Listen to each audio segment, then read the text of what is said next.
वक्फ board की जमीन पर किए गए कब्जों को हटाने और फर्जी रजिस्ट्री को रद्द करने की मांग।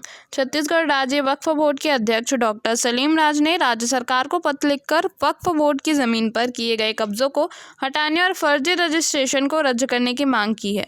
साथ ही कलेक्टर को भी पत्र भेजा है कि फर्जी रजिस्ट्री को रद्द कराकर जमीन मकान पर कबीज लोगों को FIR दर्ज करवाई जाए। छत्तीसगढ़ वक्फ बोर्ड के अध्यक्ष डॉक्टर सलीम राज ने आरोप लगाया है कि अवैध तरीके से छत्तीसगढ़ वक्फ बोर्ड की जमीन को भूमाफिया ने बेचा है। बेचने वाला अज्ञात है, ऐसा करोड़ों रुपयों का फर्जीवाड़ा जमीन में किया गया है। सभी कलेक्टर और वरिष्ठ पुलिस अधीक्षक को निर्देश दिया गया है कि इस मामले में शामिल लोगों के खिलाफ प्राथमिक दर्ज की जाए। और डॉक्टर सलीम ने जानकारी दी है कि जयस्तंभ चौक, सिविल लाइन, DD नगर, गोल बाजार सहित कई जगहों पर भूमाफिया ने वक्फ बोर्ड की जमीन पर कब्जा किया है। औद्योगिक प्रदूषण को लेकर हाईकोर्ट सख्त, राज्य शासन ने 36 कंपनियों को थमाया नोटिस। छत्तीसगढ़ में बढ़ते प्रदूषण को लेकर बिलासपुर हाईकोर्ट में जनहित याचिका पर सुनवाई चल रही है। कोर्ट की नोटिस के बाद राज्य शासन ने अपना जवाब पेश कर दिया है।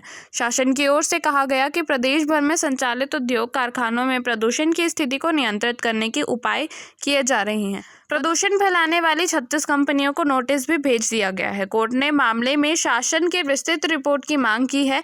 इसके साथ ही सुनवाई 19 मार्च के लिए बढ़ा दी गई है। दरअसल प्रदेश भर में संचालित उद्योग कारखानों में काम करने वाले श्रमिकों को सीमेंट और लोहे की डस्ट से बहुत परेशानी होती है।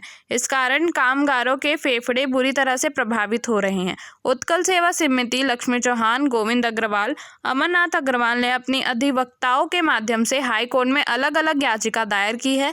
हाईकोर्ट ने स्वतः संज्ञान में लेकर एक जनहित याचिका पर सुनवाई की है।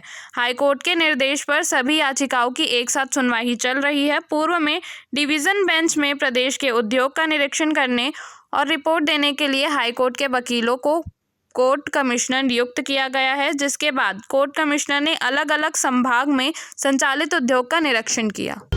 हाईकोर्ट ने कहा, स्कूलों में प्रारंभिक शिक्षा प्राप्त करना बच्चों का मौलिक अधिकार, इससे वंचित नहीं किया जा सकता। शिक्षा के अधिकार अधिनियम के तहत दायर याचिका पर हाईकोर्ट ने सुनवाई पूरी करते हुए फैसला सुरक्षित रख लिया है। इस याचिका में कहा गया कि प्रदेश में के प्रमुख निजी स्कूलों के कुल सीटों का केवल 3% ही RTE के तहत भरा जा रहा है। इसके साथ ही पिछले 1 साल में RTE के तहत एडमिशन की संख्या में लगभग 1.25 लाख की गिरावट आई। इसके बाद कोर्ट ने सरकार और शिक्षा विभाग से पिछले वर्षों की RTE की 25% आरक्षित सीटों पर हुए एडमिशन और रिक्त सीटों की विस्तृत जानकारी मांगी थी। इससे पहले प्रदेश में शिक्षा के अधिकार RTE के तहत EWE और BPL वर्ग के बच्चों के सही तरीके से एडमिशन नहीं होने को लेकर हाई कोर्ट ने राज्य सरकार और शिक्षा विभाग से जवाब तलब किया है।